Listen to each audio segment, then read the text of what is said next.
শুধুমাত্র আপনাদেরকে আজকে গুটি কয়েক কথা শেয়ার করার জন্য এসেছি। ইসলামটাকে আগে বুঝতে হবে। ইসলামটাকে না বোঝার কারণে গোটা বিশ্ব জগতে আমরা মুসলিমরা আছি 170 কোটি। বা কত কোটি বলেন তো? কথা বলেন বা কথা বলতে হবে, জোরে বলেন। কত কোটি? 170 কোটি আমরা গোটা বিশ্ব জগতে মুসলিম আছি।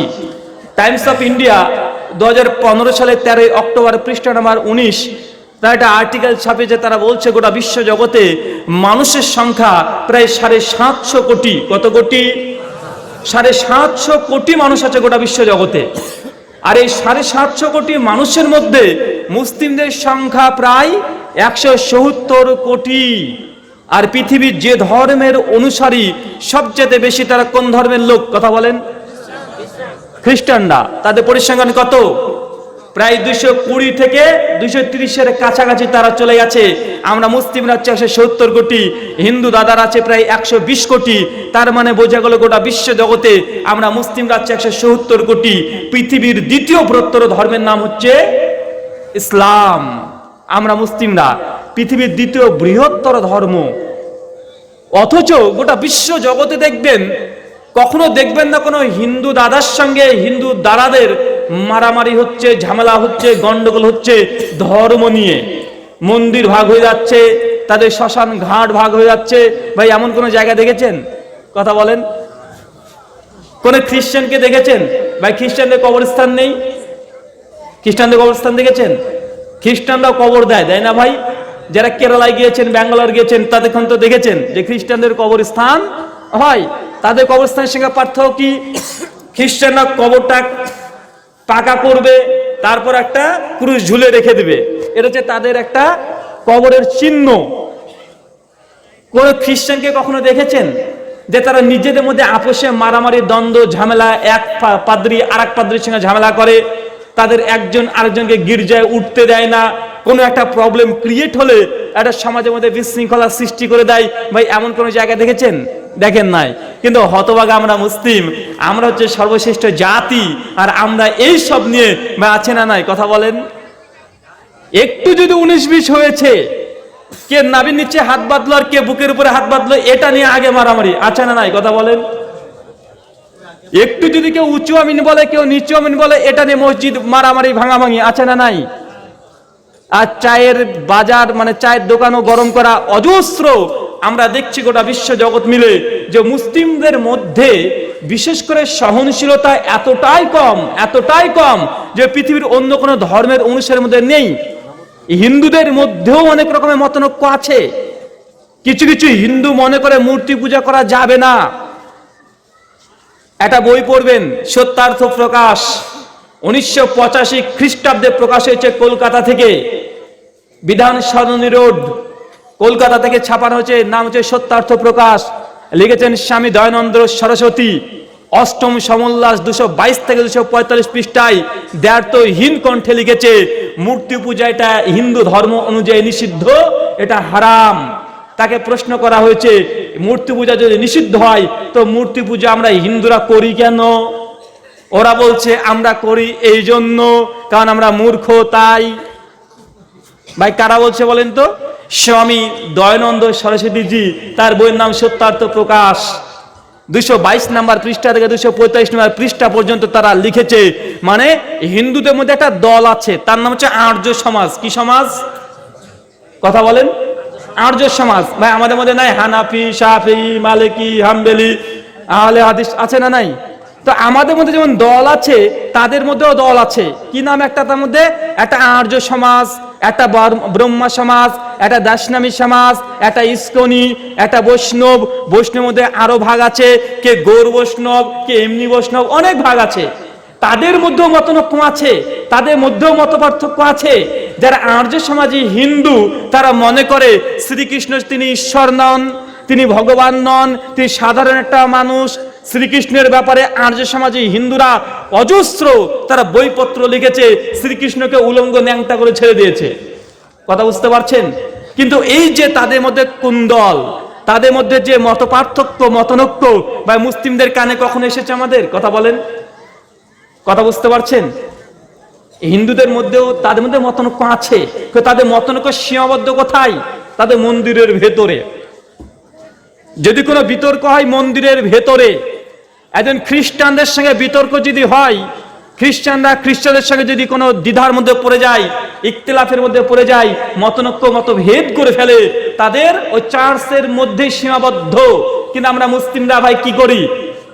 যত জোর সব মসজিদে ঢোকাই, মানে বাইরেকার যত জোর মসজিদে ঢোকাই। মসজিদের মধ্যে ক্ষান্ত নয়, স্টেজ করো, বিতর্ক করো, মারামারি করো, কাটাকাটি করো, মসজিদে ঢুকতে দিবা না, এটা সেটা আছে না নাই? কথা বলেন। আপনাকে শুধু এতটা বোঝাচ্ছি যে পৃথিবীর অন্যান্য ধর্মের অনুসারীদের মধ্যে মতানৈক্য আছে, কিন্তু আমরা মুসলিমরা বুঝতেও পারি না যে এদের মধ্যে মতানৈক্য আছে। কিন্তু আমাদের মতানৈক্যগুলো অমুসলিমরা বুঝতে পারে কি পারে না? কথা বলেন। অমুসলিমরা বুঝতে পারে। তার মানে আমরা মুসলিমরা খুব পণ্ডিত, যে নিজেদের সমস্যাগুলো জনসাধারণের সামনে একদম উলঙ্গ করে মানুষের সামনে প্রচার করছি, বা আমরা খুব পণ্ডিত, তাই না? আজীব ব্যাপার। কে একটু নাভির নিচে হাত বেঁধেছে, আগে বাধ্য, কে খুনে বুকের উপরে হাতটা তুলে ফেলেছে। এই নিয়ে মসজিদ গরম, এই নিয়ে সমাজ গরম। ভাই বলুন তো, একজন ব্যক্তি মদ খায় কন্টিনিউ প্রতিদিন, সে নামাজ পড়ে না, মদ কন্টিনিউ খাচ্ছে, নামাজ পড়ে না, শুধু জুম্মা বারে মসজিদে আসতে নামাজ পড়তে। ভাই এমন মুসল্লি সমাজ আছে না নাই? মদ খায় মাতাল কিন্তু জুমাতে আসে। কথা বলেন, আছে না নাই? বলুন তো, হুজুর কোনদিন বলেছে জুমার হুজুর তুই তো মদখোর মাতাল, তুই মসজিদে কেন এসেছিস, বের হ? কখনো বলেছে? তো ভাই একজন ব্যক্তি নাভির নিচে হাত বাঁধছিল, একটু বুকের উপরে বেঁধেছে, ওকে আপনি মসজিদ থেকে বের করে দিচ্ছেন। তো ভাই বলুন তো, নাভির নিচ থেকে বুকের উপরে হাত বাঁধা বেশি গুনার কাজ, না মদ খাওয়া বেশি গুনার কাজ? কথা বলেন। কিন্তু হুজুর তো কোনোদিন বলে না যে মদখোর সে মসজিদে আসে, নামাজ পড়ে, কোনো সমস্যা নাই। একজন জুয়ারি কালী পূজা বাম্পারে 1 কোটি টাকা দামের টিকিট কেটেছে, মানে 50 টাকার টিকিটের দাম 1 কোটি টাকা পাবে, হুজুরকে এসে দেখা, হুজুর কোনো কথা বলে না। বাড়িতে বাড়িতে বন্ধন লোন আছে, হুজুর কোনোদিন বলছে না। অজস্র আমাদের সমাজের মধ্যে দুর্নীতি আছে, হুজুর বলে না। তারপরেও একজন ব্যক্তি শুধু উঁচু জোরে আমিন বলেছে, এই নিয়ে মসজিদ মাদ্রাসা সমাজ দ্বিখণ্ডিত করে ভেঙে চূর্ণ বিচূর্ণ ভাই করা হয়েছে, হয় নাই? হয়ে গেছে ভাই। এই জন্য আমি বলি যে সমাজের নেতা যদি সঠিক না থাকে, সমাজ ধ্বংস হয়ে যাবে, এটা 100%। আপনি রাস্তা দিয়ে যাচ্ছেন, যতই সমাজের সাধারণ মানুষগুলো ভালো হোক না কেন, যদি নেতা যদি ভালো না হয় ভাই, সেই সমাজ কখনো ভালো থাকতে পারে না। নেতাদেরকে খুব কেয়ারফুলি তাদেরকে চিন্তা করতে হবে যে আমরা জনসাধারণকে কোন দিকে নিয়ে যাচ্ছি। নেতা বলতে আমি ধর্মীয় নেতাকে বিশেষ করে লক্ষ্য করে বলছি, রাজনৈতিক নেতার কথা বাদ দেন। মূলত বোঝানোর চেষ্টা করছি যে ধর্মের যে নেতা, এরা যদি সঠিক পথে মানুষকে না চালায়, একটা সমাজ ধ্বংস হয়ে যাবে। ছোট্ট একটা উদাহরণ দিয়ে বুঝতে পারবেন। আমরা সাধারণ মানুষ, বীরভূমের মানুষ খুব সুশীল শিক্ষিত মানুষ, একে অপরের সঙ্গে ভ্রাতৃত্ব, মেলবন্ধন, বাতাবরণ, ভালোবাসা অনেক কিছু আছে। আপনারা এখন যাবেন দার্জিলিং এ বেড়াতে, বা আমাদের মুর্শিদাবাদের হাজারদুয়ারি দেখতে যাবেন, 2 গ্রামের মানুষ একসঙ্গে হয়েছেন, চলো এখন মুর্শিদাবাদে যাব, সিরাজউদ্দৌলার যেই হাজারদুয়ারি আছে এগুলো দেখবো, ভিজিট করব। খুব সুন্দরভাবে আপনারা দুটো গাড়ি ভাড়া করেছেন, বাস ভাড়া করেছেন, দিয়ে আপনারা বাসে চেপেছেন, বাসের যাত্রী হিসেবে সকলেই আছেন। গোটা বাসের যাত্রীর মধ্যে দেখছে 50 জন ব্যক্তি আছে, একে অপরের সঙ্গে খুব ভালো সম্পর্ক। ধরুন আমি বসে আছি, আপনি এসে বলছেন ভাই এটা খা, আমি যেটা নিয়েছি আপনাকে দিয়েছি, মানে বাসের যাত্রী সবাই ভালো। কি বললাম ভাই? বাসের যাত্রী সবাই ভালো, একে অপরের সঙ্গে বন্ধুত্ব আছে। কেউ কিছু করলে তাকে দিচ্ছে, ও খাবার খাচ্ছে, ওকেও দিচ্ছে, কোনো রকমের দ্বিধাদ্বন্দ্ব, কোনো সমস্যা নেই। সমস্ত যাত্রী খুব সুন্দরভাবে জার্নি করছে, গাড়িতে বসে আছে। কিন্তু ড্রাইভারটা যদি মাতাল হয়, বলেন তো, 50 জন যাত্রী আছে যারা বাসে, এরা সবাই ভালো, কোনো সমস্যা নেই। কিন্তু ড্রাইভারটা যদি মাতাল হয় কি হবে বলেন তো ভাই? এই ড্রাইভার যদি মাতাল হয়, ও বেটা গাড্ডায় ফেলবে কি ফেলবে না? 50 জন যাত্রী সহ একটা নর্দমায় জঙ্গলে ভাই চুবিয়ে ফেলবে কি ফেলবে না? অবশ্যই ফেলবে। তাই সমাজ মূলত যারা নেতৃত্ব দিচ্ছে তারা যদি সঠিক না হয়, কখনোই একটা সমাজ, একটা সোসাইটি কখনো পরিবর্তন হতে পারে না। তাই নেতাদেরকে যদি আমরা সঠিকভাবে এই ছোটখাটো বিষয়গুলো নিয়ে মতনৈক্য করে সমাজকে যদি বিশৃঙ্খলা না করি, বা আমাদের মুসলিম উম্মাহ আজকে সবচেয়ে পশ্চিম বাংলায় আজকে ভীত সন্ত্রস্ত থাকে কি থাকে না? কথা বলেন। এই তো 5 মাস আগের কথা ভাবছেন কে আসবে, কে আসবে, ও যদি চলে আসে কি হবে, কি হবে, বা ছিল কি ছিল না? কথা বলেন। অথচ যে জমিতে বাস করছেন না, এই যে মাটিতে বসে আছেন, এটা আপনার বাপ দাদার মাটি, আপনি জানেন? আপনার খোঁজ আছে? এই পশ্চিম বাংলার মাটি না, যে ভারতবর্ষে আমরা বাস করছি, এই ভারতবর্ষের মাটিটাই ছিল আমাদের বাপ দাদাদের। ইতিহাস পড়েন নাই? ভারতবর্ষে মুসলিমরা কমপক্ষে 800 বছর শাসন করেছে। কত বছর? 800 বছর আমরা মুসলিমরা এই ভারতবর্ষকে শাসন করেছি। এই যে আপনারা দেখছেন পশ্চিম বাংলা, বিশেষ করে মালদা, মুর্শিদাবাদ, দিনাজপুর, এইদিকে চারিদিকে যে অংশগুলো দেখছেন, প্রত্যেকটা জায়গাতে ভাই এখন ইসলামের ছোঁয়া আছে না নাই? এখনো মুসলিমদের ছোঁয়া আছে না নাই? ভারতবর্ষের বিশেষ করে নরেন্দ্র মোদী সরকার 15 আগস্টে যে মিনারে দাঁড়িয়ে এখন পর্যন্ত পতাকাটা তোলে, ভাই ওই মিনারটা কার? কথা বলেন। মুসলিমরা তৈরি করেছে। কলকাতা যে ইডেন গার্ডেন কাদের সম্পত্তি? আমাদের মুসলিমদের সম্পত্তি। হাজারদুয়ারি যেটা এখনো পর্যন্ত আছে কাদের? মুসলিমদের। একদম মুর্শিদাবাদের হাজারদুয়ারি থেকে শুরু করে একদম কুতুব মিনার পর্যন্ত, এমনকি ভারতবর্ষের প্রথম যে জাতীয় সঙ্গীত, ওটা কাদের অবদান? আমাদের মুসলিমদেরই অবদান। আল্লামা ইকবাল তিনি রচনা করেছিলেন। ভারতবর্ষের যে পতাকার রং তিরঙ্গা, এটাও কাদের অবদান? এটাও মুসলিমরা নির্বাচন করেছে কালার। আপনাকে শুধুমাত্র বোঝানোর চেষ্টা করছি যে মুসলিমরা আজকে আমরা এতই ভীত সন্ত্রস্ত হয়েছি, কিন্তু আজ থেকে 200 বছর আগে চলে যান, এই দেশটা আমরাই চালিয়েছি, আমরাই পরিচালনা করেছি। আর আজকে আমরা এনআরসির ভয়ে ভীত সন্ত্রস্ত আছে না নাই? কথা বলেন। জি, আমরা আছি। বা দোষ কাকে দেবেন? মোদিকে? যোগীকে? না, অসম্ভব। ক্ষমতা আপনার ছিল, আপনি রাজা ছিলেন, আপনি বাদশা ছিলেন, নেতৃত্ব আপনি দিয়েছেন 800 বছর, আমাদের বাপ দাদারা দিয়েছে। কিন্তু আজকে আমরা নেই, আমাদের উপরে অন্যজন রাজত্ব করছে। ভাই এই দায়ভার কার? আল্লাহ তো আপনাকে রাষ্ট্রীয় ক্ষমতা দিয়েছিল, গোটা ভারতবর্ষ দিয়েছে, আপনি চালাতে পারেননি, অন্যজনের কাছে হাতে চলে গেছে। এর জন্য তাদেরকে দায়ভার করে লাভ নেই, বরং আমরা চালাতে পারি না, আমরা চালাতে পারি না, আমাদের দায়িত্বহীনতার কারণেই আল্লাহ সুবহানাহু ওয়া তাআলা এই ক্ষমতা পরিবর্তন করে তিনি আবার অমুসলিমদের হাতে দিয়েছে। কেন? কারণ আমাদের কিছু প্রবলেম আছে, বা আছে না নাই? কথা বলেন। আমাদের বাপ দাদাদের ক্ষমতা দেওয়া হয়েছিল, সেই সময়তে বলেন তো এই একটা মাদ্রাসা তৈরি করেছে? একদম বৃহত্তর কোন ইউনিভার্সিটি করেছে? কোটি কোটি টাকা তার সম্পত্তি। কে বানিয়েছে? তাজমহল। তো তাজমহলে আমার কি বলেন তো ভাই?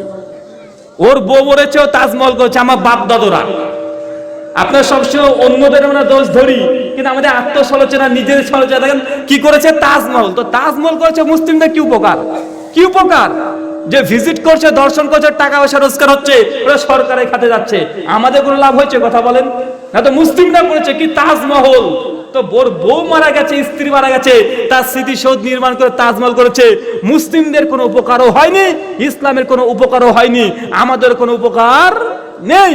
তার জন্য আপনাকে বলছি যে আমাদের পূর্বপুরুষ তারা যদি সেই সময় তাজমহলের টাকা দিয়ে এই ভারতবর্ষের প্রত্যেকটা জেলাতে জেলাতে, রাজ্যে রাজ্যে ভাই একটা বড় আলিগড় বিশ্ববিদ্যালয়ের মতো বিশ্ববিদ্যালয় হতো কি হতো না? কথা বলেন। তাজমহলের যে পরিমাণে টাকা খরচ করেছে আমাদের বাপ দাদারা, তাদের দায়িত্বহীনতার কারণে আজকে ভারতবর্ষের মুসলিমরা অনেক অনেক পিছিয়ে আছে।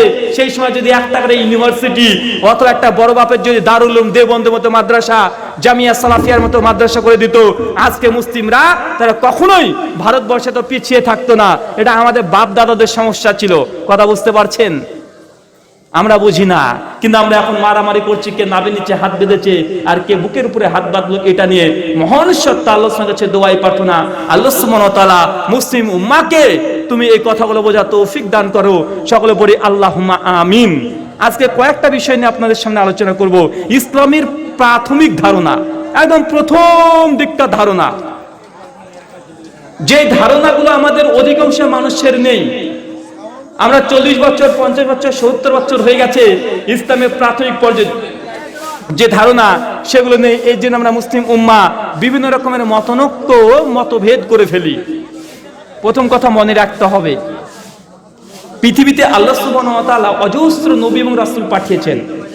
মিসকাত আল মাসাবি কিতাবুল আম্বিয়া হাদিস নাম্বার 5737, আল্লামা আলবানী রাহিমাহুল্লাহ সনদকে হাসান বলেছেন, শেখ শুআইব আরনাউত রাহিমাহুল্লাহ হাদিসকে যায়েব বলেছেন।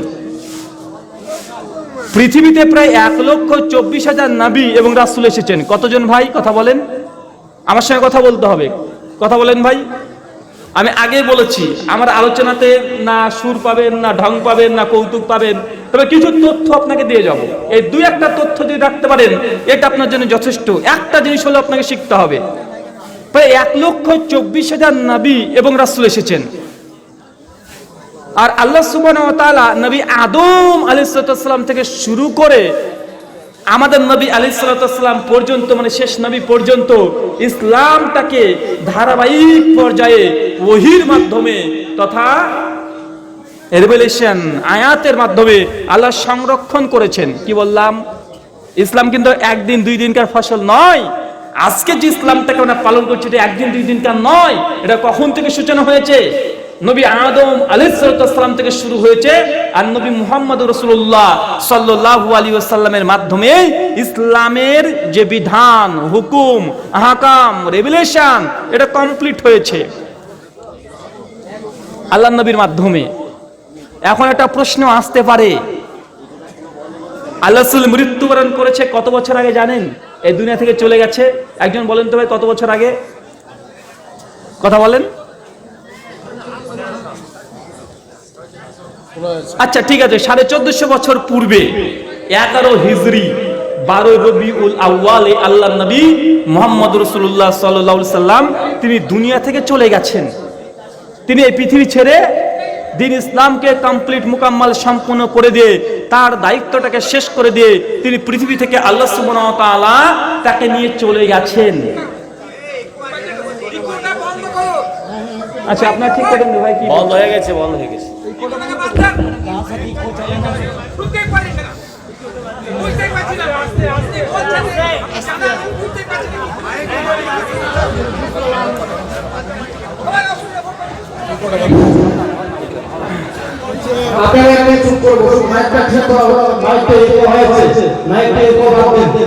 মানুষ বুঝতে পারছেন না, মানুষ বুঝতে পারছেন না ঠিক মতো, আর বাইরে আওয়াজটা ছড়াচ্ছে না।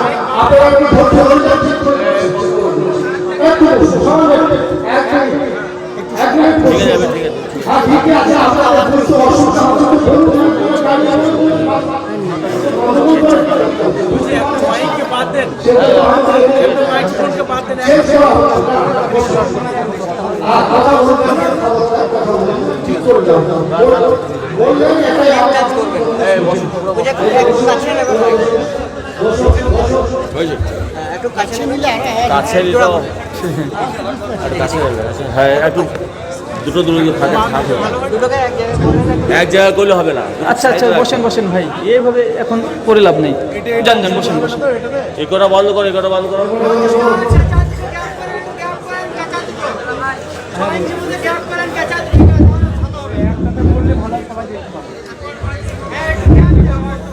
এটাতে বেশি এত ছেড়ে দিন, ছেড়ে দিন, ছেড়ে দিন, সেটিং করুন আপনি, ছেড়ে দিন,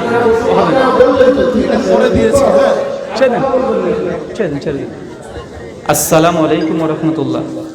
ভাই শুনতে পাচ্ছেন?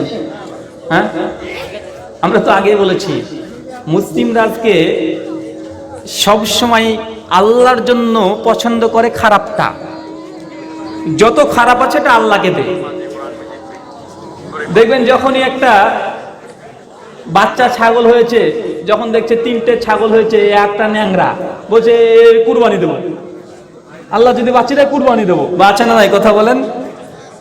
মানে একটা যদি কোনো অ্যাক্সিডেন্ট করেছে আর মানত করেছে, আল্লাহ আমার এই বাচ্চা যদি বেঁচে যায় তাহলে আমি ওকে কুরবানি দেবো। মানে ভালো ছিল তখন বলতে পারেনি। আপনার 5টা নিজের ছেলে, আপন ছেলে, 5টা ছেলে হয়েছে, দেখবেন একটা ছেলে আছে খুব চালাক, খুব চতুরতা আছে, খুব বাকপটু, একদম কথা বলতে পারে, 2-4টে ইংলিশ কথা বলতে পারে, সঙ্গে সঙ্গে মা বাপ বলছে বাবা এর খুব বুদ্ধি, একে ইংলিশ মিডিয়ামে ভর্তি করব, এ বিজ্ঞানী হবে। আর যে ছেলেটা দেখবেন একটু আপনার বাল একটু বোকা টাইপের, কম বুঝে, অথবা কানা হয়েছে, অথবা হাত ভাঙা হয়েছে, অথবা পাটা একটু বাঁকা আছে, বলছে এ কি করে খাবে, একে মাদ্রাসায় দে। বা আছে না নাই কথা বলেন? এ দেখেন চু চলছে। মানে আমরা ইসলামের জন্য আল্লাহর জন্য সবচেয়ে কোনটা দিই?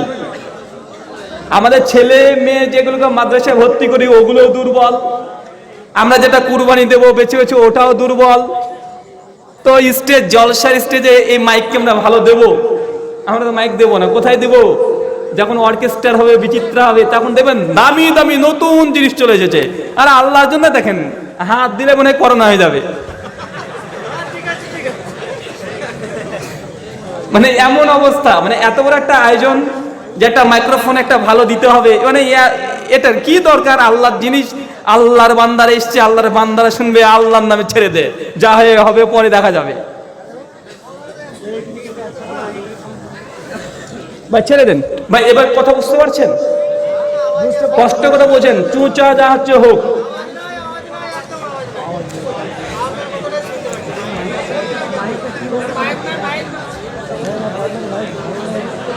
আচ্ছা ছেড়ে দেন ভাই, যা হচ্ছে হচ্ছে, ছেড়ে দেন। জি জি, আপনারা নীরবতা অবলম্বন করুন ভাই, নীরবতা অবলম্বন করুন। তো আমরা প্রাথমিক পর্যায়ে ইসলাম প্রসঙ্গে কিছু জানার চেষ্টা করব। প্রথম বিষয় যে মনে রাখবেন, মুসলিম উম্মার মধ্যে আজকে এত মতানৈক্য কেন হচ্ছে? জি, ইসলামের বিষয়ে আমরা প্রাথমিক কিছু বিষয় জানার চেষ্টা করব। আর মূলত এই জানাগুলো যদি আমাদের মধ্যে সকলের মধ্যে হয়ে যায় এবং আমরা সকলে যদি একমত হয়ে যাই, ইনশাআল্লাহ আমাদের মধ্যে যে মতানৈক্য, মতভেদ, মত পার্থক্য হয়ে থাকে তার অধিকাংশের সমস্যার সমাধান হবে। প্রথম কথা আপনারা সকলেই বলতে হবে, ভাই বন্ধু, দিন ইসলাম এটা সম্পূর্ণ না অসম্পূর্ণ? জোরে বলেন। ইসলাম সম্পূর্ণ কার উপরে হয়েছে? কোন ব্যক্তির উপরে ইসলাম সম্পূর্ণ হয়েছে? কোন ব্যক্তি? নাম কি? মুহাম্মদ সাল্লাল্লাহু আলাইহি সাল্লাম। তিনি কি আমার মতো আপনার মতো মানুষ ছিলেন সাধারণ, না তিনি একজন সর্বশ্রেষ্ঠ মহানবী? তিনি একজন রাসূল ছিলেন। কথা বলেন। তিনি সর্বশ্রেষ্ঠ নবী এবং সর্বশ্রেষ্ঠ রাসূল ছিলেন। আমি আপনি সাধারণ একজন মানুষ, তো তিনি একজন নবী, একজন রাসূল ছিলেন। রাসূল মানে কি জানেন? রাসূল মানে বার্তা বাহক। কি বললাম? রাসূল মানে কি? বার্তা বাহক। ভাই ফেসবুকে মেসেঞ্জার করেন না? রাসূলকে ইংরেজিতে কি বলে? মেসেঞ্জার। মেসেঞ্জার মানে কি? বার্তা বাহক। তো আল্লাহ সুবহানাহু ওয়া তাআলার এই নবী মুহাম্মদ সাল্লাল্লাহু আলাইহি ওয়াসাল্লাম হচ্ছেন তিনি রাসূল, মানে তিনি বার্তা বাহক। বার্তা কার? আল্লাহর না রাসূলের? আল্লাহর বার্তা কে নিয়ে আসছে? আমাদের নবী নিয়ে আসছেন, এই জন্য তাকে বলা হয় রাসূল, মেসেঞ্জার।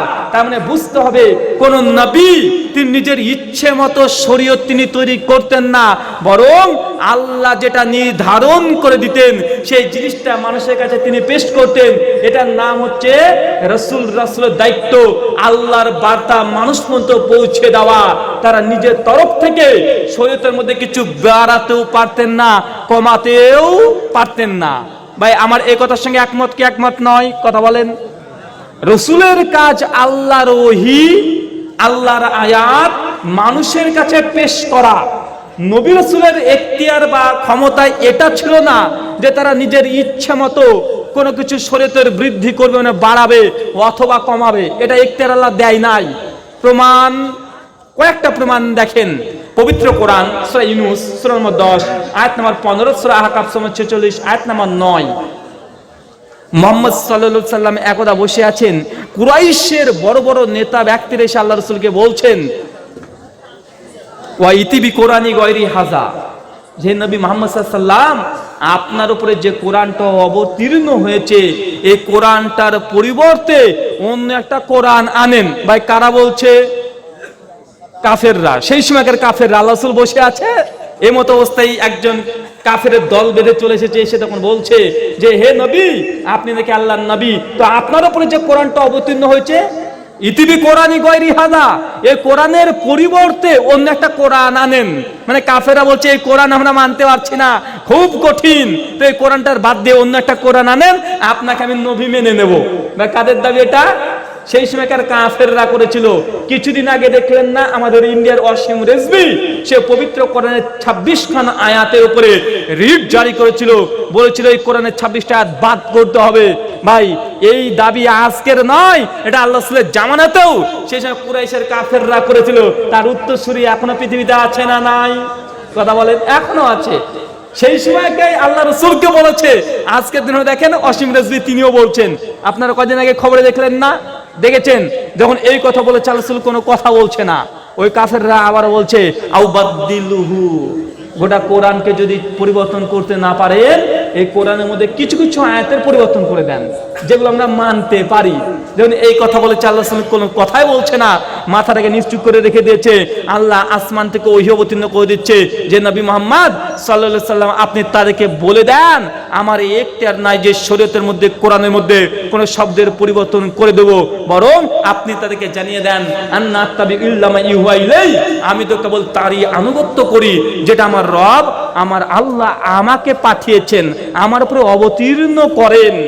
মানে এই কথার উদ্দেশ্য আল্লাহ নবী তিনি বলছেন যে আমাকে তুমি কোরআনের পরিবর্তন করতে বলছো, কোরআনের মধ্যে কিছু শব্দ যোগ্য করতে বলছো, আমার এখতিয়ার এটা নেই, বরং আমি তো আল্লাহ যে কোরআন অবতীর্ণ করেছে আমি নবী মুহাম্মদ সাল্লাল্লাহু আলাইহি ওয়াসাল্লাম সেটার আনুগত্য করি। কথা বুঝতে পারছেন?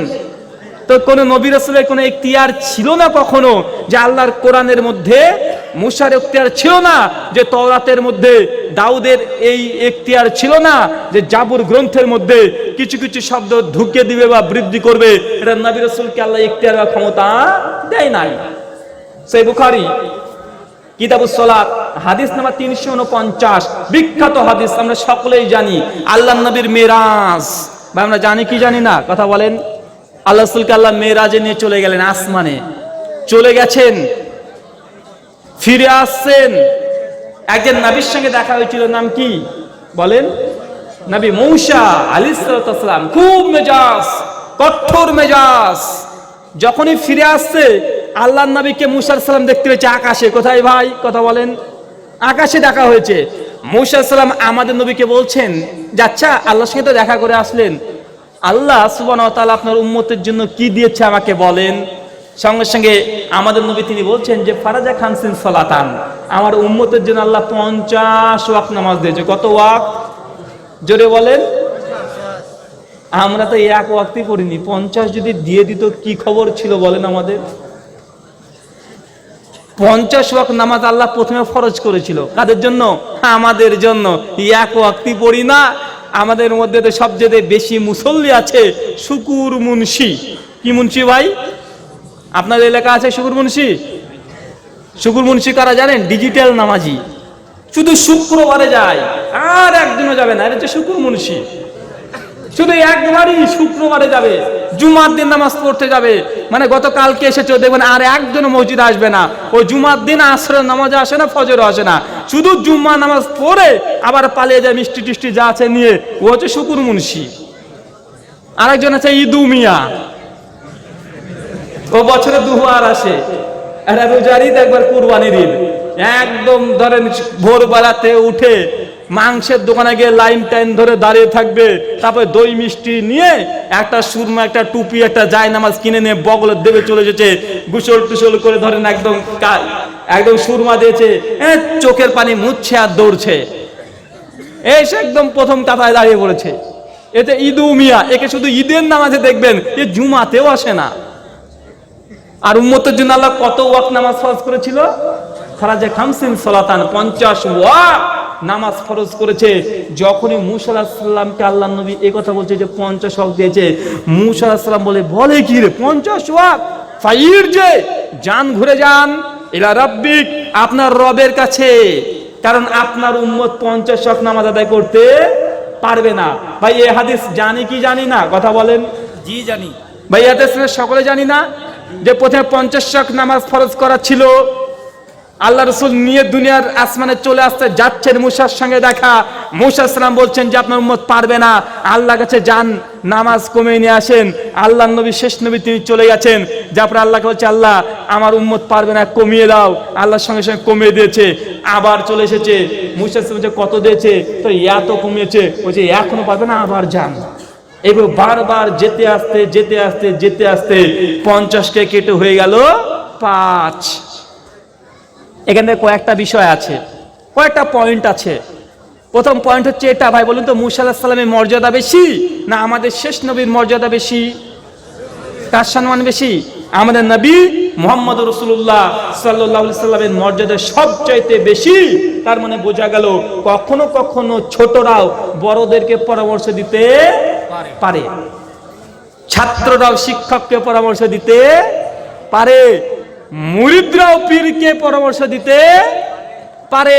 পীর যদি বলে তুই আবার কি বলিস, তোর কথা শুনতে হবে, আর খবরদার পীরকে কোনো কিছু বলিস না, মানে এই কথা বললে বুঝতে হবে হাদিসের বিরুদ্ধে যাচ্ছে। নবী মুসা সর্বশ্রেষ্ঠ নবী, যার উপরে কোরআন অবতীর্ণ হয়েছে, গোটা বিশ্বের জন্য নবী। এই নবীকে পরামর্শ দিচ্ছে দুনিয়াতে না আসমানে। 2 নম্বর শিক্ষা হাদিস থেকে, ভাই বলুন তো, এই হাদিস থেকে প্রমাণ এটা হয় যে আল্লাহর নবী তিনি আলেমুল গায়েব নন। কিভাবে? কারণ আল্লাহ যখন 50 ওয়াক্ত নামাজ দিয়েছেন, আর আল্লাহ রাসূল যদি আলেমুল গায়েব হন, তো যখন আল্লাহ দিয়েছেন, আল্লাহর কাছে আল্লাহর নবী শেষ নবী তিনি বলতেন, আল্লাহ আমার উম্মত 50 পারবে না, আল্লাহ একটু কমিয়ে দাও। ভাই বলতো কি বলতো না? তিনি বলতেন যদি আলেমুল গায়েব হতেন, তিনি যদি সবকিছু জানতেন, তাহলে তিনি আল্লাহকে তখনই বলতেন, আল্লাহ আমার উম্মত পারবে না, আল্লাহ 50 দিও না, কমিয়ে দাও, আল্লাহ কমিয়ে দাও। প্রথমে বলতো, যেহেতু তিনি বলেননি আর বলার মতো তার পরিকল্পনা ছিল না, অতএব আমাদের শেষ নবী তিনি আলেমুল গায়েব। এ দাবি, এই আকীদা যারা বিশ্বাস লালন করে, এটা সঠিক আকীদা নয়। আল্লাহ যতটুকু জানিয়েছেন ততটুকু তিনি জানেন।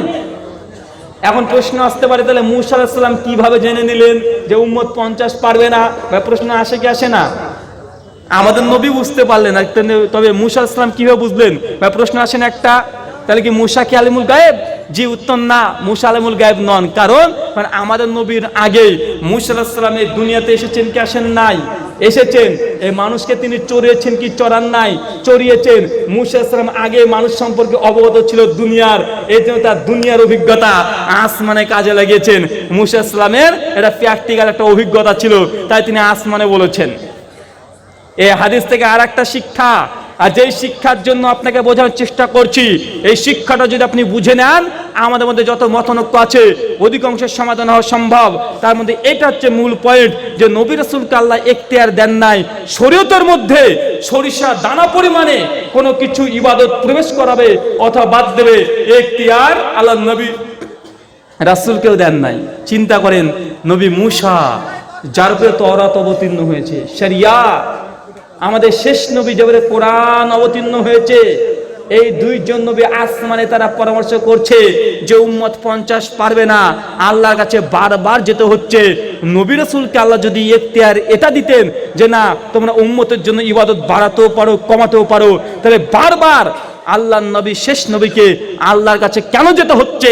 আল্লাহ 50 দিয়েছে, দিলেও সমস্যা নেই, উম্মত পারবে না, নবী নিজের ইচ্ছাতে 50কে পাস করে দেওয়ার দরকার ছিল কি ছিল না? কথা বলেন। নবী রাসূলকে যদি আল্লাহ এখতিয়ার দিত যে না, তোমরা শরীয়তের মধ্যে কমাতেও পারো, বাড়াতেও পারো, যদি এখতিয়ার থাকতো, তাহলে বারবার কেন 50 ওয়াক্ত নামাজ দেওয়ার পরে আল্লাহ নবী নিজের ইচ্ছা মতো 50কে কেটে পাস করছেন না? বারবার আল্লাহর কাছে যায়, আল্লাহ কমিয়ে দাও, একটু কমায়, আবার যায়, আবার কমায়। তার মানে বোঝা যাচ্ছে আল্লাহ নবী 50 ওয়াক্ত নামাজ কেটে পাস করার এখতিয়ার আল্লাহ দেয় নাই বলে বারবার আল্লাহর কাছে যেতে হয়েছে। কথা বুঝতে পারছেন? যদি আল্লাহ ইখতিয়ার দিতে নবীকে, আল্লাহর কাছে বারবার যাওয়ার দরকার ছিল না। ছিল ভাই? কথা বলেন। আপনাকে যদি ইখতিয়ার দিয়ে দিই, কাকে আপনি পাস করাবেন, ফেল করাবেন, এই জন্য বারবার কি আমার কাছে আসতে হবে আপনাকে? জি না, কারণ আপনি নিজে যখন ইখতিয়ার আছে, আপনি সেই ইখতিয়ার অনুযায়ী কাজ করতে পারবেন। আমার এবার আলোচনা বিষয় এটাই যে নবী রাসূলের যদি ইখতিয়ার না থাকে, শরীয়তের মধ্যে কিছু বের করবে অথবা ঢোকাবে, তো আমার মতো আপনার মতো কোনো হুজুরের কোনো ইখতিয়ার আছে? আমাদের আছে ভাই? তা আমরা যে ঢোকায় বের করি যে অনেক কিছু আছে। দেখেন কয়দিন আগে দেখলেন না, রবিউল আউয়াল মাসের 12 তারিখে কিভাবে না একদম ঘটা করে গাড়ি নিয়ে ঘোড়া নিয়ে রাস্তাতে মিছিল করতে করতে রবিউল আউয়াল মাসে 12 তারিখ পালন করলাম। আর ডিজে বাজিয়ে কাওয়ালি বাজিয়ে গান গজল কবিতা না তাহাম কত কি করলাম। ভাই করেছি কি করি নাই কথা বলেন, আপনি কেন করেছেন? তাদেরকে জিজ্ঞাসা করেন, বলছে ঈদে মিলাদুন নবী, সকল ঈদের সেরা ঈদ ঈদে মিলাদুন নবী। এই দিনে নবী জন্মগ্রহণ করেছে, তাই নবীর জন্মবার্ষিকী তারা উদযাপন করছে। ভাই আমার প্রশ্ন এটা, আপনি বলছেন এই দিনটাকে আমরা উদযাপন করছি কেন? আল্লাহ রসুল জন্মেছে, সর্বশ্রেষ্ঠ ব্যক্তি জন্মেছে, এই জন্য এই দিনটাকে পালন করছি। আমার প্রশ্ন এটাই যদি হতো তো আল্লাহ রসুল তিনি কেন বলে গেলেন না যে আমার জন্মদিন পালন করবা? ভাই বলতো কি বলতো না কথা বলেন? আল্লাহ রসুল সাল্লাল্লাহু আলাইহি ওয়াসাল্লামের সর্বশ্রেষ্ঠ নবীর পরে যদি কোনো উম্মতের মধ্যে ব্যক্তি হয়ে থাকে, সে ব্যক্তির নাম কি কথা বলেন? আবু বকর। কি বললাম? আবু বকর রাদিয়াল্লাহু তাআলা আনহু। নবীর পরে সর্বশ্রেষ্ঠ ব্যক্তির নাম কি? প্রথম খলিফা আবু বকর রাদিয়াল্লাহু তাআলা আনহু। আল্লাহ রাসূলের দুনিয়া থেকে চলে যাওয়ার পরে 2.5 বছর খলিফা তিনি ছিলেন। ভাই বলুন তো এই 2.5 বছরের বয়সের মধ্যে কখনো আবু বকর রাদিয়াল্লাহু তাআলা আনহু এই 12 রবিউল আউয়াল মাস পালন করেছে? কথা বলেন, আপনার কি মনে হয় করেছে? আচ্ছা চাচা, আপনার বয়স তো অনেক, তাই না চাচা? চাচা কত বয়স? 8-এর ঘরে পা পড়েছে। আপনারা যারা আজ থেকে 20 বছর আগে জীবিত ছিলেন, বা আজ থেকে 20 বছর আগে এইভাবে ঘটা করে রবিউল আউয়াল মাসের 12 তারিখ ঈদে মিলাদুন নবী উদযাপন করা হতো, কথা বলেন? আপনারা দেখেছেন? আপনারা দেখেন নাই, 20 বছর আগেই দেখেন নাই, কিন্তু আজকে দেখছেন কি দেখছেন না? তো ভাই ইসলাম এটা হচ্ছে কমপ্লিট মুকাম্মাল দিন। ইসলামের মধ্যে কোনো কিছু ঢোকানো যায় না, বের করা যায় না। তো 20 বছর আগে যেটা ছিল না, এখন আপনি আমি করছি ধর্ম মনে করে করছি। জিবরাইল কি পৃথিবীতে আবার আল্লাহর ওহী নিয়ে এসেছিল? কথা বোঝেন নাই ভাই? কারণ ইবাদত যদি কিছু করতে হয় এখতিয়ার দুজনের। এক আল্লাহ হচ্ছে তিনি হুকুম দেবেন, জিবরাইল বহন করবে নবী পর্যন্ত, আর নবী বহন করবে মানুষ পর্যন্ত। এই তিনটে তো মাত্র সনদ। কিন্তু আজকে 20 বছর আগে আপনারা এই ঈদে মিলাদুন নবী সমাজে ছিল না, কিন্তু এখন করছে। ভাই কোরআনের আয়াত কি নতুন করে আবার আয়াত নাজিল হলো না? জিবরাইল এসে কানে কানে বলে গেল যে এখন থেকে তোমরা ঈদে মিলাদুন নবী পালন করো। পৃথিবীর শ্রেষ্ঠ 3টে যুগ কুরুনে সালাসা, সেটা হচ্ছে আল্লাহ রসুলের যুগ, সাহাবীদের যুগ, তাবানের যুগ, 4 খলিফা, তারা একজনও তারা এই রবিউল আউয়াল মাসের 12 তারিখ তার উদযাপন করে নাই। মানে আবু বকরের চাইতে আপনি বড় আশিকে রাসূল, কথা বলেন? কিন্তু মানুষ কি বলে জানেন ভাই? নবীরই তো জন্মদিন পালন করছে, এটা তো ভালো কাজ। নবীর সম্মানেই করছে, এটা তো ভালো কাজ। তো এটা করলে ক্ষতি কি? ভাই বলে কি বলে না কথা বলেন? যে নবীরই তো জন্মদিন পালন করছে, অন্য কিছু তো করছে না, ভালো কাজ।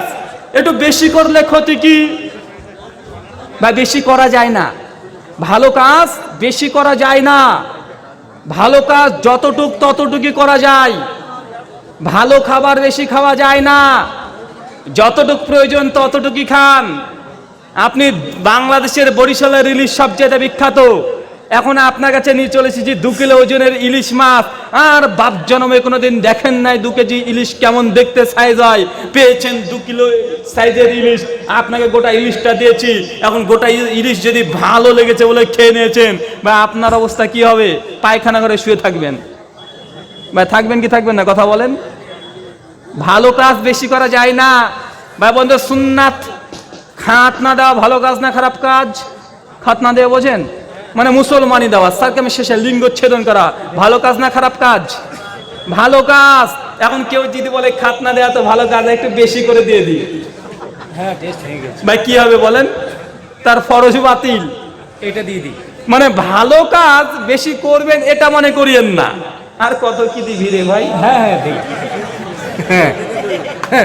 বেশি ভালো হয়ে গেছে এখানে। তো ভালো কাজ বেশি ভালো করা যায় না। ভাই বলুন তো প্রতিদিন আমরা কত রাকাত ফরজ নামাজ পড়ি?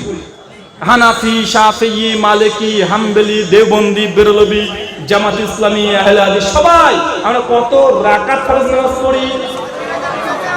17 রাকাত। ভাই প্রতিদিন কি 70 রাকাত পড়ি? জুমার দিনে কত পড়েন বলেন? জুমার দিনে কত রাকাত ফরজ নামাজ পড়ি? প্রতিদিন জোহর পড়ি 4 রাকাত, কিন্তু জুমার দিনে কয় রাকাত? 2 রাকাত ফরজ নামাজ। মানে প্রতিদিন আমরা 17 রাকাত ফরজ নামাজ পড়ি, কিন্তু জুমার দিনে তো 17 পড়ি না, 15 পড়ি।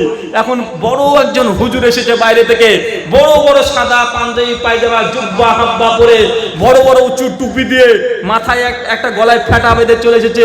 এসে তখন বলছে যে প্রতিদিন জোহরের নামাজটা 4 রাকাত পড়ি, আজকে জুম্মার দিন ছুটির দিন, আজকে এক কাজ করি না, আজকেও না 4 রাকাত পড়বো। বাবুর পেছনে নামাজ পড়বেন? নামাজ পড়বেন? কোন হুজুর যদি এসে বলে, দেখতে ফেরেশতার মতো একদম 22 হাত পাগড়ি পরে চলে এসেছে, মনে হচ্ছে জান্নাত থেকে পালিয়ে এসেছে এমন দেখতে হুজুর। এখন এই হুজুর যদি এসে বলে, চল আজকে আমরা জুমার নামাজ 4 রাকাত পড়বো, বাবুর পেছনে নামাজ পড়বেন? কেন পড়বেন না? নামাজ পড়া তো ভালো কাজ ভাই, নামাজ পড়া ভালো কাজ না? নামাজ পড়া ভালো কাজ। জুমার 2 রাকাতের জায়গায় 4 রাকাত পড়ে দিলে নামাজ পড়বেন না কেন? এই যে আপনি বলছেন ভালো কাজ, বেশি করলে ক্ষতি কি? তো জুমার 2 রাকাতের জায়গায় 4 রাকাত পড়ে দেন, ক্ষতি কি? যখন আমরা 1 রাকাত নামাজ পড়ি, রুকু কয়বার দিই বলেন? একবার রুকু। সিজদা কয়বার করি? 2 বার সিজদা, তাই তো? একবার রুকু, 2 বার সিজদা। এখন রুকু করা ভালো কাজ না খারাপ কাজ? ভালো কাজ। তো এক কাজ করবেন, কাল থেকে 2 বার টুকটুক করে রুকু মেরে দেবেন। রুকু করা তো ভালো কাজ। জোহরের নামাজ প্রতিদিন পড়ি 4 রাকাত, আসর পড়ি 4 রাকাত, ঈশা পড়ি 4 রাকাত, মাঝখানে মাগরিব বেটা তুই কেন 3 রাকাত হবি, তোকে 4 পড়ে দেবো, কাজ হবে? কেন রে ভাই? নামাজ পড়া তো ভালো কাজ, 1 রাকাত বেশি পড়ছেন, ক্ষতি কি? কেউ যদি এই যুক্তি দিয়ে দেয়, বা বলুন তো এই যুক্তির মানুষ ভালো হলো, এটা কি আসলে সঠিক যুক্তি না শয়তানি যুক্তি? কথা বলেন। অবশ্যই এটা শয়তানি যুক্তি। কেন? কারণ আমার নবী তিনি 3 রাকাতে মাগরিব নামাজ দিয়েছে। গোটা বিশ্বের যদি আলেম ওলামা এক জায়গায় এসে যদি বলে 4 রাকাত মাগরিবের নামাজ বা 4 রাকাত পড়বেন, কথা বলেন জি না? কারণ আল্লাহর নবী তিনি 3 রাকাত দিয়েছে। যতই নামাজ পড়া ভালো কাজ হোক, 4 রাকাত আমরা পড়বো না। কেন? ইসলাম কমপ্লিট মুকাম্মাল সূরা মাইদা সূরা নম্বর 5 আয়াত নম্বর 3, আল-ইয়াউমা আকমালতু লাকুম দীনাকুম। দিন ইসলাম এটা মুকাম্মাল। আল্লাহ রাসূল যতটা দিয়েছে ততটা ইসলাম। এর চেয়ে ভালো কিছু মানুষ যদি দেয় সেটা ভালো হতে পারে না। মা আতাকুমুর রাসূলু ফাখুযুহু ওয়া মা নাহাকুম আনহু ফান্তাহু। আমার রাসূল তোমাদের যা দিয়েছে তা গ্রহণ করো, যা দেয় নাই সেটা বর্জন করো। সূরা হাসর 59 আয়াত নাম্বার 7। আল্লাহ সুবহানাহু ওয়া তাআলা পবিত্র কোরআন আবার বলছেন, ইয়া আইয়ুহাল্লাযিনা আমানু, হে বিশ্বাসীগণ, আতিউল্লাহ, আল্লাহর আনুগত্য করো, ওয়া আতিউর রাসূল, রাসূলের অনুসরণ করো, ওয়ালা তুবতিলু আমালাকুম, অন্যথায় তোমাদের আমলগুলোকে বাতিল করো না। তার মানে আপনাকে বুঝতে হবে আল্লাহ রাসূল যতটা দিয়েছে ততটাই ভালো, এর চাইতে বেশি করলে কোনো জিনিস ভালো হবে, এই ধারণাটাই একটা মিথ্যা, এটা ভুল। আপনাকে বলছি যদি ঈদে মিলাদুন নবী পালন করা ভালোই হতো তা আল্লাহ রাসূল করতেন না? আচ্ছা, আল্লাহ রাসূল করলেন না, ঠিক আছে, আবু বকর রাদিয়াল্লাহু তাআলা নিঃসন্দেহে করতেন। আচ্ছা, আবু বকর বলে ঠিক আছে, ওমর তো করতেন, ওমর করলো না, ঠিক আছে, ওসমান তো করতেন, জামাই। আল্লাহ রাসূলের 2 মেয়েকে ওসমানকে দিয়েছে, আরো যদি থাকতো আরো দিত, আল্লাহ রাসূল বলেছেন।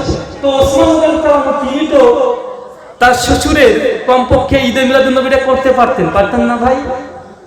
কিছু না, আলী বিন আবি তালেব তিনি তো করতে পারতেন, তিনি তো করলেন না। আচ্ছা, বাদ দিলাম, ইমাম আবু হানিফা রাহিমাহুল্লাহ তিনি করতে পারতেন না ভাই? ইমাম শাফিঈ, মালিক, আহমদ বিন হাম্বল, ইমাম বুখারী, মুসলিম, আবু দাউদ, তিরমিজি, ইবনে মাজাহ, নাসাঈ, বাইহাকি, এই যে লেখক মুসান্নিফগুলো তারা তো করতে পারতেন, কেউ বলেনি। হঠাৎই হাজার বছর পর আপনি আমি বুঝে নিলাম নবীজির জন্মদিন পালন করতে হবে, এটা নাকি ভালো কাজ। ইমাম আবু হানিফা, শাফিঈ, মালিক, আহমদ বিন হাম্বল, সাহাবী, তাবী, সব সমস্ত প্রজন্ম তারা বুঝলেন না, আমি আজকে বুঝলাম ভাই, হবে? কথা বলেন। বাহ্যিক দিক থেকে মনে হতে পারে ভালো, কিন্তু যখন আল্লাহ ইসলামকে কমপ্লিট করে দিয়েছে এরপরে আর নতুন কিছু ভালো বলে পৃথিবীতে থাকতে পারে না। যদি ভালো হতো তা আল্লাহ রাসূল তিনি আদেশ দিতেন কি দিতেন না? কথা বলেন। পায়ের নখ কাটতে হবে কোন দিক থেকে, তার হাদিস আছে না নাই? বাথরুমে যখন ঢুকবেন কোন পা আগে ঢোকাবেন, কোন পা আগে বের করবেন, হাদিসে আছে না নাই? বাথরুমে ঢুকবেন প্রথমে বাম পা, তারপরে ডান পা দিতে হবে। মসজিদে ঢুকবেন কোন পা আগে, আছে না নাই? প্রথমে ডান পা ঢুকাবেন, তারপরে বাম পা। ইসলাম এত সূক্ষ্ম সূক্ষ্ম বিষয়গুলো বলে দিয়েছে। আপনার এই গোপন অঙ্গের যে লোমগুলো আছে কতদিন পর কাটতে হবে এরও হাদিস আছে না নাই?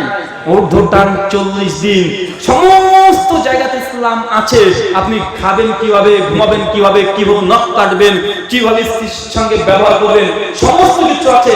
এমনকি স্ত্রীর সঙ্গে শারীরিক সম্পর্ক করবেন কিভাবে, এ কথাও হাদিসে আছে না নাই? কোরআন হাদিসে আছে। তো এত সূক্ষ্ম সূক্ষ্ম বিষয়গুলো কোরআন হাদিসে থাকলো, আর আল্লাহ রাসূলের জন্মদিবস এত বড় একটা কাজ, ভাই এটাই হাদিসে থাকলো না? ভাই হতে পারে? কথা বলেন।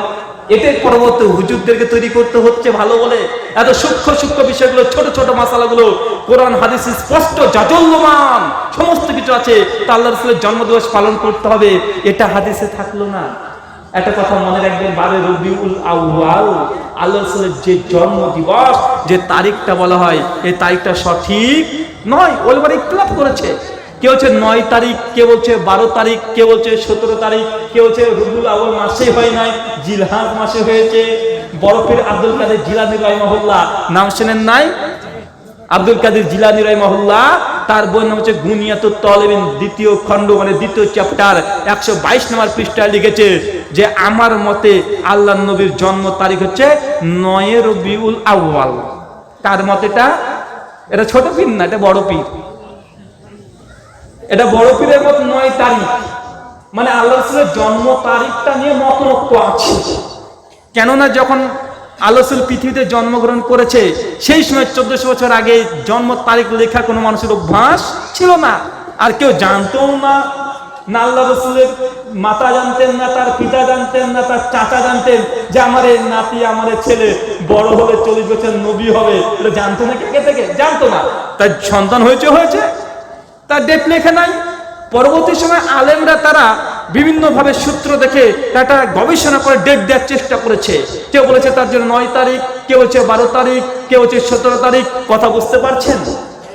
কিন্তু আল্লাহ রাসূল মৃত্যুবরণ করেছে 12 রবিউল আউয়াল। কয় তারিখ?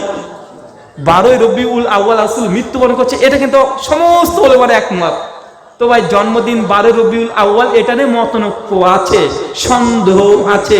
কিন্তু 12 তারিখে যে আল্লাহ রাসূল মৃত্যুবরণ করেছে, এটা নিয়ে কোনো সন্দেহ নেই। তো ভাই বলুন তো, তাহলে আপনারা কি জন্মদিবস পালন করছেন না মৃত্যু দিবস পালন করছেন? ডেক বাজিয়ে, গজল বাজিয়ে, কাওয়ালি বাজিয়ে, খিচুড়ি খেয়ে কোনটা পালন করছে? একটু বলেন ভাই, কোনটা? কি বুঝাচ্ছেন? যেই 12 রবিউল আউয়ালকে আপনারা কাওয়ালি বাজিয়ে, রিয়ালি করে, চিৎকার মেরে রাস্তা রাস্তা ঘুরে বেড়াচ্ছে, এই দিন কি হয়েছিল জানেন? 1400 বছর পূর্বে চলে যান। এই দিন ফজরের নামাজ পড়েছে আল্লাহ রাসূল, তিনি কাঁপতে কাঁপতে ঘরে চলে এসেছে। আয়েশা রাদিয়াল্লাহু তাআলা আনহার মাথার উপরে পা রেখেছে। সঙ্গে সঙ্গে যখন অন্ধকার ঘনিয়ে এসেছে ফজরের নামাজের পর, আয়েশা রাদিয়াল্লাহু তাআলা আনহা দেখছেন আল্লাহ রাসূল তিনি মৃত্যুর শয্যায় শুয়ে আছে, একদম কঠিন অবস্থা। আম্মা জান আয়েশাকে বারবার আল্লাহ রাসূল বলছে যে আয়েশা, আমাকে তুমি মেসাক দাও, দাতুন দাও। আয়েশা রাদিয়াল্লাহু তাআলা আনহার সঙ্গে সঙ্গে দাতুন নিয়ে এসে দিচ্ছে। আল্লাহ রাসূল বলছে আমি চিবোতে পারছি না, তুমি একটু দাতুনটাকে চিবিয়ে দাও। আল্লাহ রাসূলের সঙ্গে সঙ্গে আল্লাহ রাসূলকে চিবিয়ে আল্লাহ রাসূলের মুখে দিয়ে দিচ্ছেন। আল্লাহ রাসূল মৃত্যুর শয্যা আছে। আয়েশা বলছে আয়েশা, আমি খুব কষ্ট পাচ্ছি, আবার গলাটা কে যেন ছিঁড়ে দিচ্ছে। ওই যে খাইবারের যুদ্ধে আমি যে বিষ পান করেছিল, ইহুদি মেয়ে আমাকে বিষ পান করে দিয়েছিল মাংসের সঙ্গে, ওই বিষের যন্ত্রণা আয়েশা আমি পাচ্ছি, আমি খুব কষ্ট পাচ্ছি আয়েশা। বারবার আল্লাহ রাসূলের চোখ থেকে পানি সঙ্গে সঙ্গে পড়ে চলে যাচ্ছে, আর বারবার আল্লাহ রাসূল বলছে ইয়া উম্মতি, ইয়া উম্মতি as-সালাত, তোমরা নামাজকে হেফাজত করো। তোমরা যারা দাসীর মালিক, তারা দাসীকে তোমরা হেফাজত করো, তোমাদের দাসকে তোমরা মর্যাদা দাও। আল্লাহ রাসূল কষ্টের মধ্যে জর্জরিত আছে, বারবার চোখ থেকে পানি পড়ছে। আর আম্মা জান আয়েশা রাদিয়াল্লাহু তাআলা আনহা বারবার তিনি হাতে করে পানি নিচ্ছেন, কাপড়ে পানি নিচ্ছেন, আর আল্লাহ রাসূলের মাথাতে, কপালে, মুখে বারবার বুলে দিচ্ছেন। আল্লাহ রাসূল অনেক কষ্ট পাচ্ছেন। কোন তারিখ? 12 রবিউল আউয়াল। এই দিনটা আল্লাহ রাসূল সব চাইতে দুনিয়া থেকে চলে গেছেন, সবচেয়ে কষ্ট আল্লাহ রাসূল এই দিনে পেয়েছেন। মৃত্যুর যন্ত্রণায় ছটফট করেছে লক্ষ লক্ষ সাহাবা রাদিয়াল্লাহু তাআলা আনহুম। এই দিন 12 রবিউল আউয়াল আল্লাহ রাসূল মৃত্যুবরণ করেছে। সাহাবীরা কেঁদে একদম চোখের পানি একদম মক্কা মদিনা জুড়ে ভাসিয়ে দিয়েছে। সাহাবীরা সেই দিন 3 দিন 4 দিন বন্ধ খায় নাই। আর আজকে 12 রবিউল আউয়াল মুসলিম উম্মাহ সে ঘটা করে একদম ডিজে বাজিয়ে খিচুড়ি রান্না করে রীতিমতো লাইন দিয়ে হুল্লোড় করে খাচ্ছে। সেই সাহাবী আর আমরা কত পার্থক্য! কথা বুঝতে পারছেন? 12 রবিউল আউয়াল এই তারিখটা আল্লাহ রাসূল মৃত্যুবরণ করেছে। সাহাবীরা বিশ্বাস করেনি। সহিহ বুখারী কিতাবুজ জানাইজ হাদিস নাম্বার 1241 এবং 42, ওমর বিন খাত্তাব রাদিয়াল্লাহু তাআলা আনহু, তিনি সাহাবী, আল্লাহ দ্বিতীয় খলিফা, আল্লাহ রাসূল মৃত্যুবরণ করেছে। সাহাবীরা সবাই দাঁড়িয়ে আছে।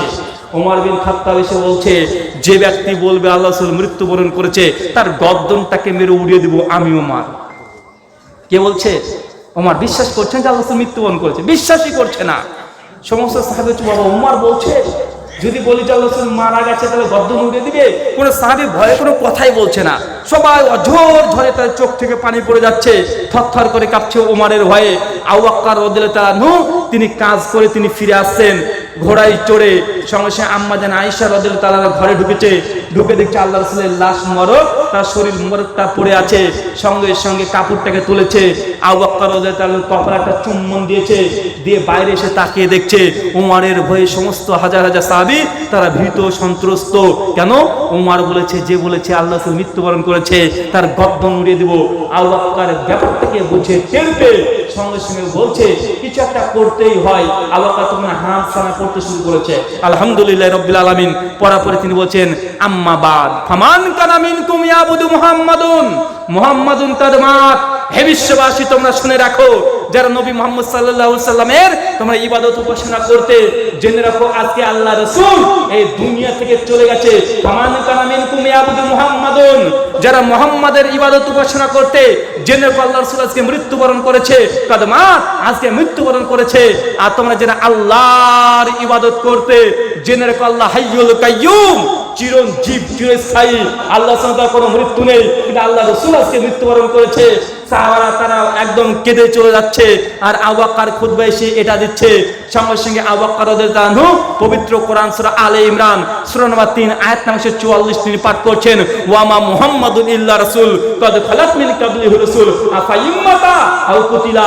মুহাম্মদ সাল্লাল্লাহু আলাইহি ওয়াসাল্লাম যে রাসূল ছাড়া তার পূর্বে অজস্র অসংখ্য নবী রাসূল এসেছে, তারা মৃত্যুবরণ করেছে।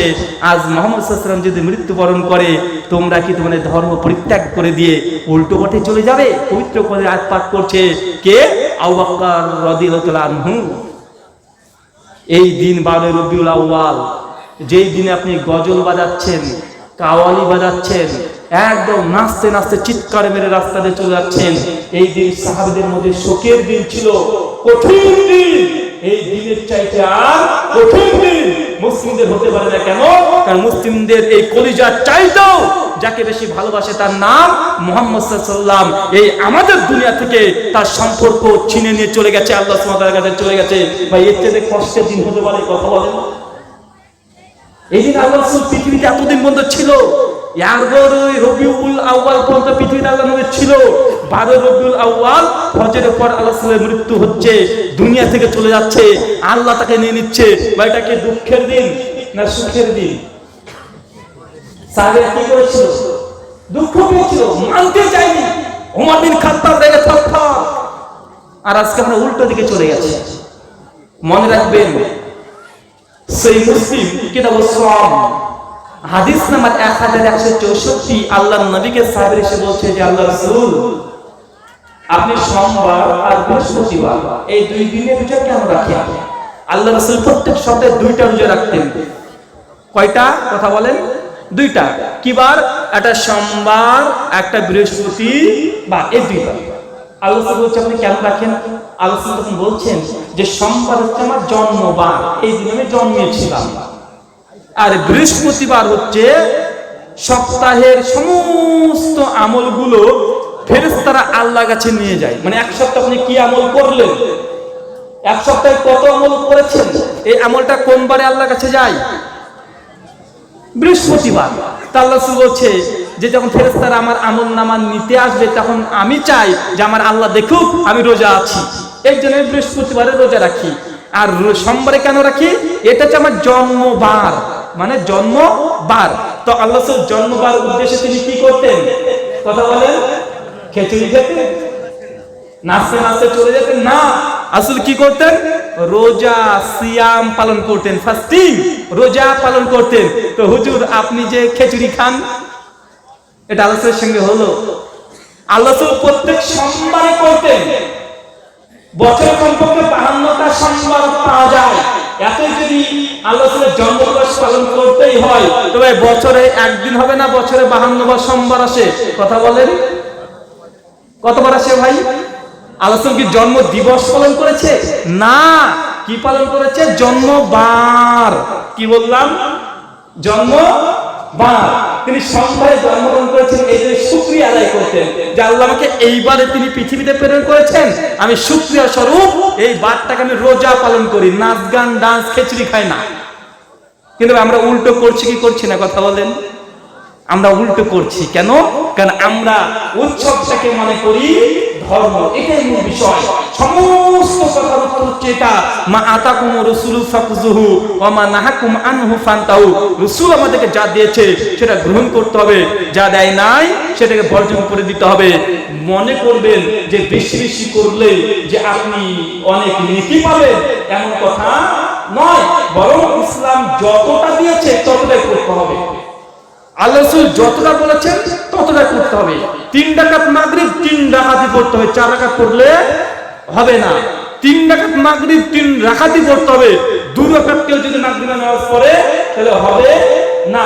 যত ইসলাম আছে ততটাই, বেশি করা যাবে না, কম করা যাবে না। এই জন্য আল্লাহ রাসূল তিনি বলছেন, লাইসা মিন শাইয়্যিন ইউকাররিবুকুম আলা জান্নাহ ওয়া বাইয়ুদুকুম মিনান নার ইল্লা ক্বাদ আমারতুকুম বিহি।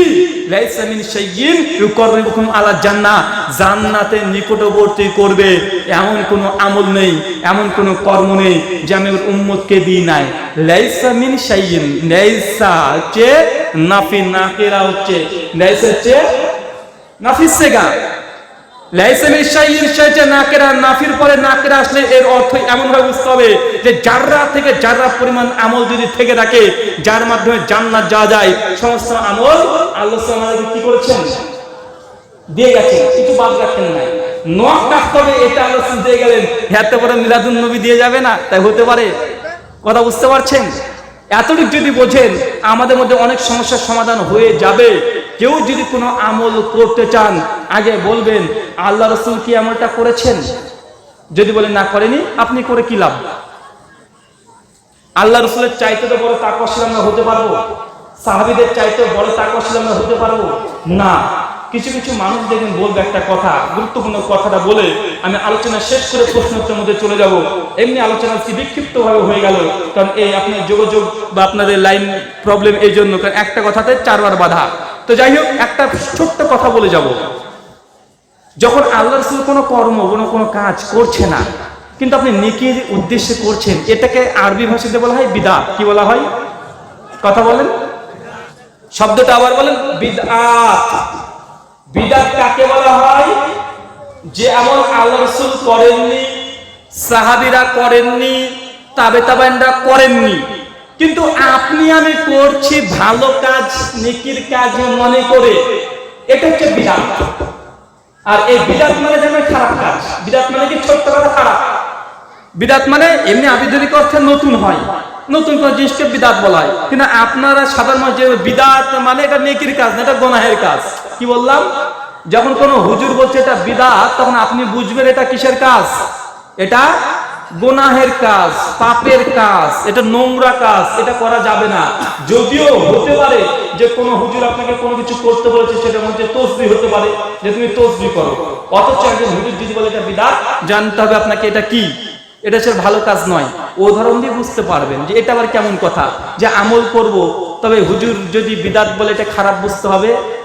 ধরুন মসজিদে ঢুকবেন, মসজিদে ঢোকার সময় 10 জন মুসল্লি একসঙ্গে মসজিদের বাইরের দরজাতে দাঁড়িয়ে আছে, 2 হাত তুলেছে, দোয়া করছে, রব্বানা জালামনা আনফুসানা, সবাই প্রতিদিন করছে।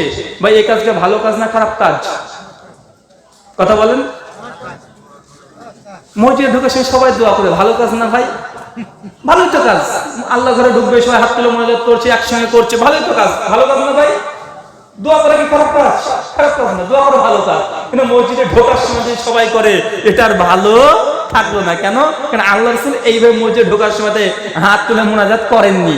আপনি করলে এটাকে আরবিতে বলা হয় বিদাত, মানে ভালো যদিও লাগছে কিন্তু আসলে এটা ভালো নাই। কেন? কারণ আল্লাহর নবী করেননি।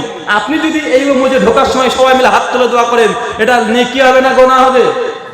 গোনা হবে। কেন?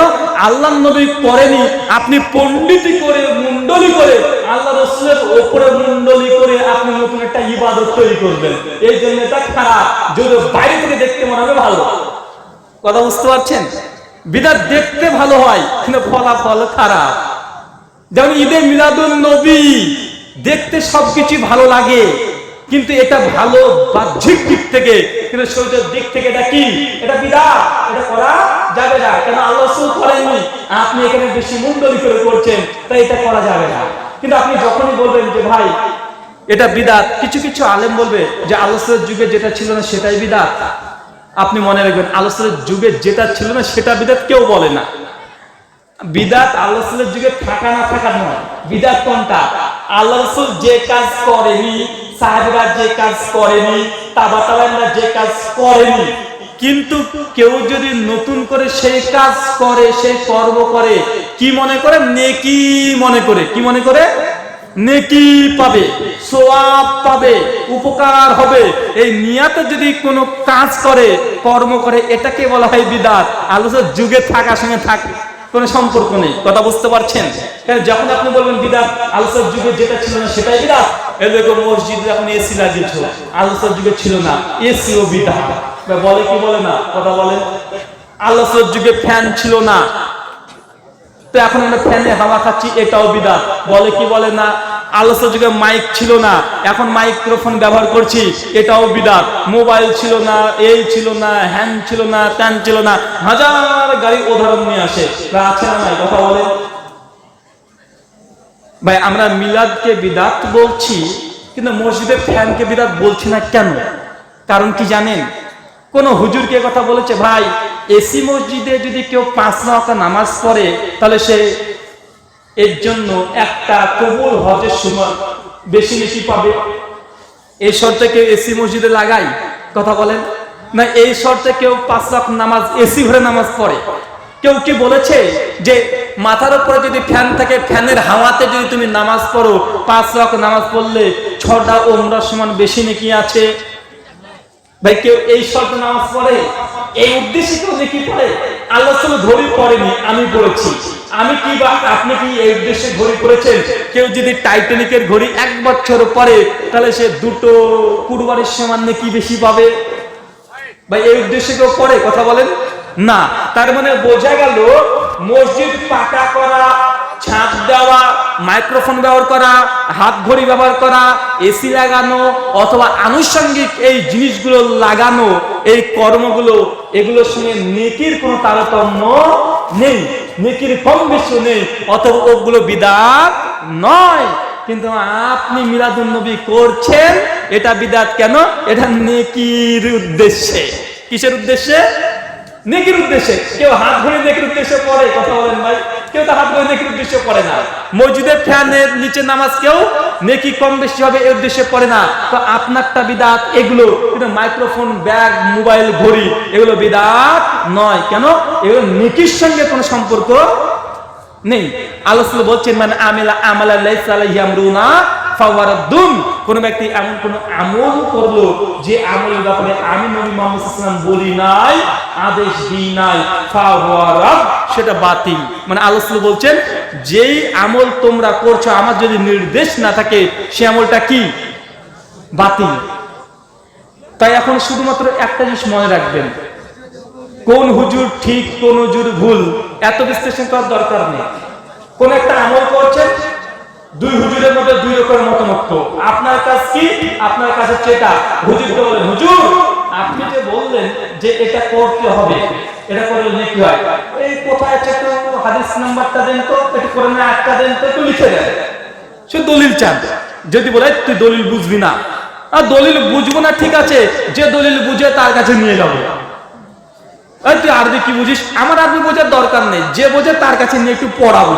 একটু বলেন তো, এই যে আপনি বাপ মারা গেল 40 খানা দিয়ে দিলেন ঘটা করে, বাপ মরলে যে 40 খানা দিতে হয়, তো আল্লাহ রাসূল কোথায় বলেছে একটু দেখান তো।